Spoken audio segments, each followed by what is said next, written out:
Parliament ఎన్నికల్లో గులాబీ party ఎప్పుడూ లేనంత విచిత్ర పరిస్థితిని ఎదుర్కొంటుంది. బీఆర్ఎస్ పార్టీకి సీట్ల కంటే ఓట్లు సాధించడమే లక్ష్యమా? అసెంబ్లీ ఎన్నికల్లో వచ్చిన ఓట్లను కాపాడుకోవడం ఆ పార్టీకి సవాలుగా మారింది. ఇంతకీ పార్లమెంట్ ఎన్నికల్లో గులాబీ పార్టీ వ్యూహం ఏంటి? Watch the story.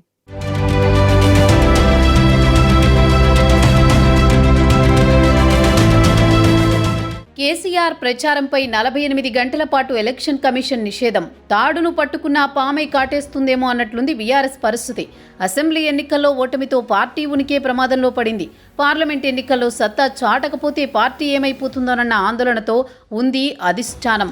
అందుకే ఈ పార్లమెంట్ ఎన్నికలు బీఆర్ఎస్ పార్టీకి విజయమో వీరస్వర్గమో అన్నట్లు ప్రతిష్టాత్మకంగా మారాయి. అసెంబ్లీ ఎన్నికల్లో వచ్చిన ఓట్లను కాపాడుకునేందుకు గులాబీ పార్టీ సర్వశక్తులు ఒడ్డుతోంది. లోక్సభ ఎన్నికల్లో కాంగ్రెస్ బీజేపీ పార్టీలకు ధీటుగా ఓట్లు సాధించడమే లక్ష్యంగా పావులు కదుపుతోంది బీఆర్ఎస్.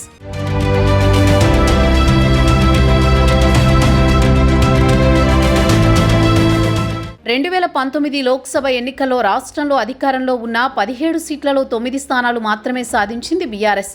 బీజేపీ 4, కాంగ్రెస్ 3 స్థానాల్లో విజయం సాధించాయి. రాష్ట్రంలో అధికారం కోల్పోయాక జరుగుతున్న ఎన్నికల్లో ప్రధానంగా ఓట్లపైనే బీఆర్ఎస్ దృష్టి సారించింది. ఇటీవల జరిగిన అసెంబ్లీ ఎన్నికల్లో రాష్ట్రంలో కాంగ్రెస్ పార్టీ 64 స్థానాల్లో గెలిచింది. అధికారంలోకి వచ్చిన కాంగ్రెస్ పార్టీ 39.40% ఓట్లు సాధించింది. 39 సీట్లకే పరిమితమైన బీఆర్ఎస్ 37.35% ఓట్లను సాధించింది. రెండు పార్టీల మధ్య 1.85% ఓట్ల తేడానే ఉంది.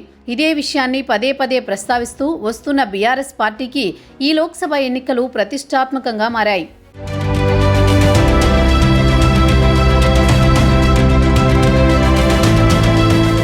2019 లోక్సభ ఎన్నికల్లో బీఆర్ఎస్ పార్టీ 9 స్థానాల్లో గెలిచింది. అప్పట్లో గులాబీ పార్టీ 41.71% ఓట్లను సాధించింది. 4 ఎంపీ సీట్లు గెలుచుకున్న బీజేపీ 19.65% ఓట్లతో బలం పుంజుకుంది. 3 స్థానాల్లో గెలిచిన కాంగ్రెస్ పార్టీ గత లోక్సభ ఎన్నికల్లో 29.79% ఓట్లను సాధించింది. దీంతో ఇప్పుడు జరుగుతున్న లోక్సభ ఎన్నికల్లో తన ఓటు బ్యాంకును పదిలం చేసుకోవడంపై దృష్టి సారించింది గులాబీ పార్టీ. 17 స్థానాల్లో అభ్యర్థులను బరిలో దింపింది. అయితే ఈ ఎన్నికల్లో బీఆర్ఎస్ సిట్టింగ్ ఎంపీలు, మాజీ ఎమ్మెల్యేలు కాంగ్రెస్, బీజేపీలో చేరి ఎంపీ అభ్యర్థులుగా పోటీ చేస్తున్నారు. దీంతో ఈ ఎన్నికల్ని ఇజ్జత్ కా సవాల్ అన్నట్టు తీసుకుంది బీఆర్ఎస్.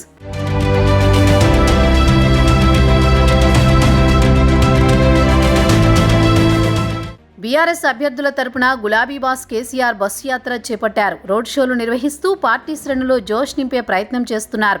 అసెంబ్లీ ఎన్నికల్లో బీఆర్ఎస్, కాంగ్రెస్ పార్టీల మధ్యే ప్రధాన పోటీ జరగ్గా లోక్సభ ఎన్నికల్లో బీఆర్ఎస్, కాంగ్రెస్, బీజేపీ మధ్య త్రిముఖ పోటీ జరగనుంది. లోక్సభ ఎన్నికల్లో బీఆర్ఎస్ అభ్యర్థులను ఆర్థిక భారం వెంటాడుతోంది. పార్టీ ప్రతిపక్షంలో ఉండడంతో అభ్యర్థులు ఖర్చుకు వెనుకాడుతున్నారు. అసెంబ్లీ ఎన్నికల సమయంలో అభ్యర్థులకు కేసీఆర్ వనరులు సమకూర్చినా ఓటమిని ముందే గమనించి కొందరు డబ్బు ఖర్చు చేయలేదని టాక్ నడుస్తోంది.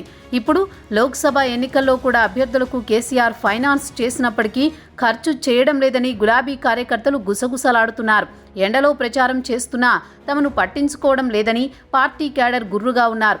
అధికారం కోల్పోయి 6 నెలలు కాకముందే జేబులు తడుముకునే పరిస్థితి వస్తే తమ పరిస్థితి ప్రశ్నిస్తోందట బీఆర్ఎస్ క్యాడర్. పోటీ చేస్తున్న అభ్యర్థులు చివరిదాకా ఇలాగే ఉంటే లోక్సభ ఎన్నికల్లో బీఆర్ఎస్ పార్టీకి నష్టం చేస్తుందనే చర్చ నడుస్తోంది.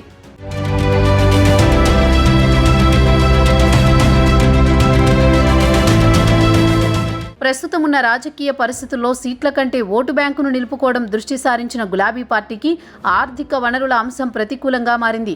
ఒకరిద్దరు అభ్యర్థులు ఖర్చుకు వెనుకాడకపోయినా ఓవరాల్గా పార్టీ పరిస్థితి అంత ఆశాజనకంగానైతే లేదు. దీంతో లోక్సభ ఎన్నికల్లో గేర్లు మార్చినా, ఎక్సిలేటర్ తొక్కినా కారు పార్టీకి ఎన్ని సీట్లు, ఓట్లు వస్తాయో చూడాలి.